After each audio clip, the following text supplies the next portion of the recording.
All right, let's get to some baseball. Full slate of games, everybody in action tonight. We'll start with the Orioles and Mariners, two teams that probably we thought would be better than they have been, but are both actually playing a little bit better. Logan Gilbert pitches tonight for Seattle. Trevor Rogers, who went into the season as Baltimore's ace, has not really been that, but seemingly is starting to get it together too. High total tonight in baseball, 8.5. Seattle at Baltimore. Do you have any position? Yeah, and I've been a sucker for Seattle pitching for 2 or 3 years now, and I'm going to continue to go that route. I don't think Rogers from Baltimore was ever, I mean, he was the ace in title, but I'm not sure he was ever ready for that. Logan Gilbert, maybe not the ace of Seattle, but he's quite good. You're looking at a guy that's only given up 3 earned runs over his last 3 outings. He keeps the ball down, and I think that's what you're going to see in this spot in a hitter's park. Logan Gilbert, to me, can get you 5, 6, even 6.5. He gives you some volume that you don't always see in pitchers in this day and age. So I like him to get it done here, keep him under wraps. I'll go with Seattle money line, and if you're feeling a little frisky, Baltimore team total under. Okay. Tonight is a very rare occasion in baseball. And by the way, by the time the first pitch is thrown, the Dodgers are probably not going to be plus money. I'm seeing a slight plus on LA. That's like impossible in this day and age. I don't think I've seen plus on the Dodgers at all this season. So that's what's required, is that Paul Skenes has to pitch against them. Like that's like the only way, unless even if they have a bullpen day, generally they're favored. But here you go. You got a shot here if you like LA tonight to get a little plus. And I think from a process standpoint, you kind of have to. I know that stepping in front of Skenes isn't all that enticing. And the Dodgers, when this thing opened, were favorites, which means the betting public's coming in on Skenes, which I don't blame anybody for doing here. But you're getting the best team in baseball against an average, a decent Pittsburgh team here. So I'm gonna trust the process and go with the Dodgers here. Eric Lauer is opposing Skenes, and it's not as if Eric Lauer is any kind of scrub. A 3.18 ERA last season. He gets into trouble with these home runs and the launch angle and all that good stuff. Analytically, not the greatest pitcher, but you're in PNC Park. Maybe they end on the track tonight. Even if it's got to be late, I'll take plus money and the best team in the sport and be on my way. It's kind of what I'm doing with the Spurs. I just think they're better than the Knicks. They're underdogs. I'll take it. No different here. Maybe parlay them together. Yankees and Guardians. Yankees walk off yesterday. They're minus 124 tonight as Gerrit Cole makes another start for New York, getting stronger and stronger. Does he have enough to get through this one tonight and beat the Guardians, Kyle? I think he does. I mean, you mentioned it that he's kind of ramping up, and I think we're getting pretty close to midseason health-wise, at least, of Gerrit Cole. The offense isn't the same without Aaron Judge these days, but it doesn't have to be when you have Cole on the mound. So I think you're looking at something like 4-3, 3-2, something along those lines. I'm not going to lay the run line, but I will take the favorites on the road here in the Bombers. And then finally, I don't get it. I haven't been able to get it, and I still don't get it. The Red Sox are favored again. I mean, I don't know what I'm missing here at Tampa Bay, Kyle. You tell me. I don't follow. You're not missing anything. Tampa Bay is as analytically sound as it gets. Boston, just a big market with a big fan base and now a lot of deep pockets. So I will continue to fade Boston right there with you. Yeah, I'd be fading them moving forward. All right, Kyle, thanks again. Always fun to check in on some Major League Baseball action with Peter Appel from Just Baseball as he joins us now. Weekly appearance with us to go over some of the landscape in baseball as well. Peter, great to have you. And let's get started with a little bit of a shift in the National League, and not from a positive perspective, unfortunately, from a negative perspective. We've seen the San Diego Padres, Peter, take quite a dip. They've had some underperforming veterans, very specifically Manny Machado being one of them. The pitching has just been okay. And for the first time in several years, it appears we have to ask questions as to whether or not the Padres will be around for this chase for the postseason. Because, Peter, this is a little bit of a change. And by the way, with an ownership change, too, a big sort of shift with them, it feels like.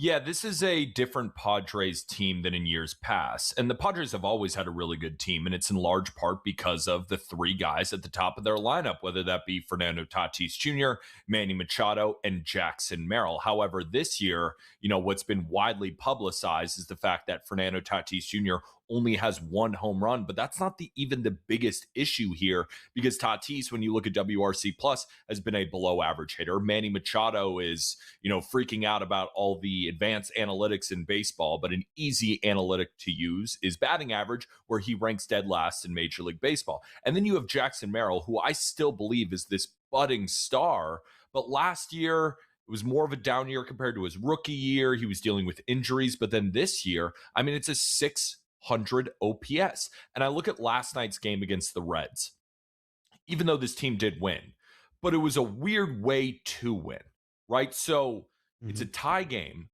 3 straight bunts from their 7, 8, 9 hitters to score a run.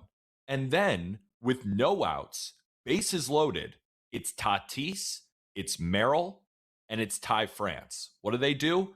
Out, and they don't score.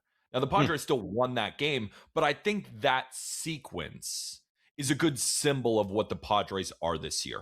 Elite bullpen, best bullpen in Major League Baseball. Yeah. I think a pretty fine starting rotation. However, this offense looks broken, and that, of course, is their biggest problem. Yeah, and I think, Peter, to expand on that conversation, the difference may be, I don't know if you feel this way, but the difference between this season and every other season is there's a new ownership group in place. And so generally, AJ Preller has been able to just go out, add payroll, trade players. I mean, maybe that's the case this season, but I can't say that for sure. So that's the first time in a decade that I don't know what the Padres are going to be. I totally agree with you, but one thing that I don't want to underrate is Preller's ability to figure it out. Because AJ Preller, we've seen him be one of the most active, if not the most active general manager, not only at the trade deadline, but in the offseason. And what does Preller do best? He's not as much concerned with the money. It is the players that he has in his system, his top prospects, that he could potentially deal. And it looked like going into the season that the Padres farm system was completely barren of talent because they continued to trade that talent for big leaguers. But of course, here comes some better prospects, especially Ethan Salas, who we just released our top 100 prospects, which you can find on justbaseball.com. And he ranks as high as number 9. Remind anyone of someone, Leo DeVries, who he traded for Mason Miller. Preller has some weapons. Is he going to be able to make the biggest moves like he normally does? Probably not. Is he going to get creative? I think so. Interesting. All right, we'll see.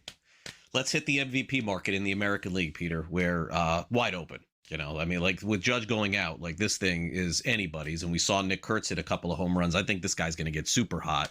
He's in the mix. Ben Rice is in the mix. Bobby Witt is not even the favorite anymore. It's Yordan Alvarez. This is an incredible race.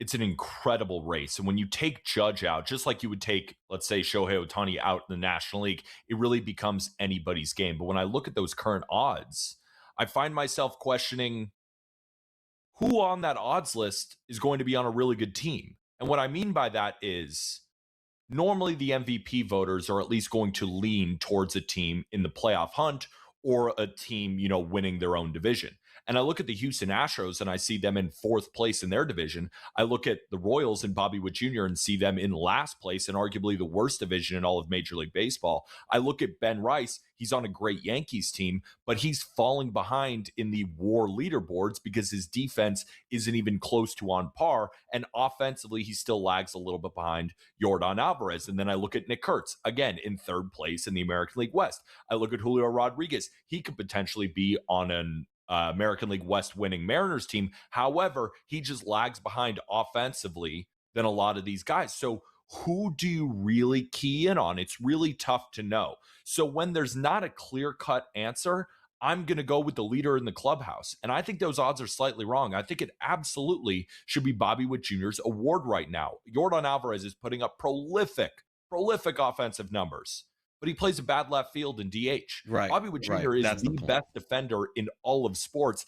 And I don't even think Bobby Witt Jr. has gotten fully going offensively yet. So for me, the pick would be Bobby Witt Jr., especially if he is not the favorite. However, at those odds, it's just not that appetizing of a price. So right now I'm waiting, but if you needed a pick right now, it would definitely be Bobby Witt Jr. Yeah, I agree with that. I just, it's just not enticing enough for me. Like, I want to throw something on Buxton, like, I don't know. I feel like at this stage, someone's got to be better than plus 150.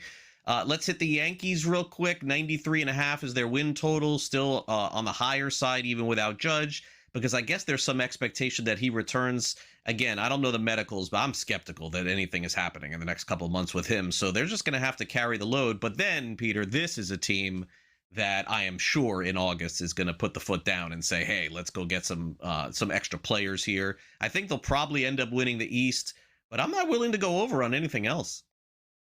Absolutely not. I'm not willing to go over either. You lose Aaron Judge. We've seen this with the Yankees before, right? When Aaron Judge hurt his toe, at Dodger Stadium, and the Yankees went on a big time slide. Now, will that happen again? We have no idea, but it definitely is not leaning me towards taking any overs currently with the New York Yankees. And it's definitely a time to wait because, as you said, they are going to be extremely active at the deadline. Brian Cashman, he sees Gerrit Cole pitching well. He knows Max Fried is great. He sees what he's getting from Cam Schlittler. And that's not even mentioning guys like Will Warren or Ryan Weathers. He's definitely going to be active in the bullpen, and he's going to go and get bats. Now, that's why I've always said it's best to wait on the Yankees because I only think they're going to get better and better. And this would not be the time to invest in them. That's why obviously you saw Aaron Judge's odds come off the MVP boards. So for me with the Yankees, it is sit and wait. The Paul Skenes discourse is really interesting because he's struggled a lot during the day, but he's pitched well during the night. Peter, we just had Kyle Soppe on the show breaking down some baseball. I have never seen the Dodgers plus money this season. It looks like this is the first time all year, I think, at plus 100, which is not plus money, by the way, I should be honest. Like, this is not really plus money. Skenes is, I don't think Skenes is going to win the Cy Young. The competition is just insane in the NL this year. It's unbelievable. Christopher Sanchez is pitching out of his mind. He became the third pitcher in MLB history with a scoreless streak going at least 50 innings and the only lefty in MLB history to do so. Now, if we're looking at Paul Skenes, the thing I'm a little bit worried about Skenes right now is his fastball velocity is down a tick. In his last start, he was averaging 96.9 miles an hour, which is awesome, and he's still great. Last year was 98.2, and we've seen that trickle down a little bit. His splitter has also been getting hit. I would actually lean towards the Dodgers, and I think you're getting value on them because, of course, Paul Skenes is on one side, but you just don't want to face the Dodgers. I would go with Dodgers. Yeah, would agree. By the way, real quick, as we depart, is this what we can expect in Vegas going forward with all these runs? Is this what's going to happen in this new ballpark when they end up opening in a few years? 30 runs? It's second in elevation to Coors Field. I think last game was a little bit much. Not that much, but still, it's going to be a launch pad.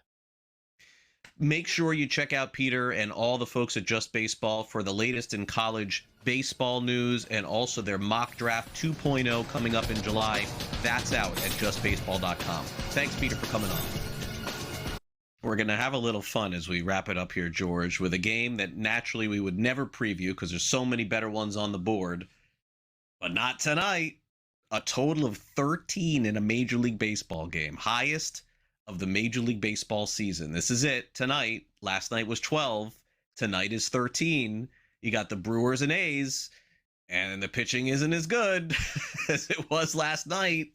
What are you going to do with this one, George? A lot of home runs. The A's were like the old swinging A's, hitting a bunch of bombs. Even Milwaukee. Milwaukee's offense, I think they're last in the big leagues in home runs. Even they were hitting home runs yesterday.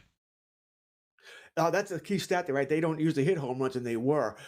This game was at 12 last night. If you were on it while watching the A's and Brewers, it was actually 12. It went up to 13 overnight. All right, so I got it at 12. I got to tell you, it stinks. It just smells. Why isn't it higher? There were 29 runs last night. You said Kyle Harrison was pitching, right? There's 29. They both did this. I think they do it again tonight. It's Vegas. The Bulls going to travel here, So yeah, I'm on the over. I'm on the alternate over. I went up to 5. I think I went up to 15. So I have a few overs bet here. No choice until you prove to me this is not. This makes Coors Field look like the Grand Canyon. All right, so yeah, it was a lot of runs last night. It was a fun game. I didn't want it to end. It lasted after 2 a.m. Eastern time, and I didn't want it to end. It was fun to watch here. I think they're going to do it again tonight. Maybe not 29, but I think we're getting close to 20. Yeah, I cannot imagine this total sitting at 13 when they throw out the first pitch tonight, 10 o'clock Eastern. All right, George, enjoy the hockey and the baseball tonight. We'll talk soon. And time.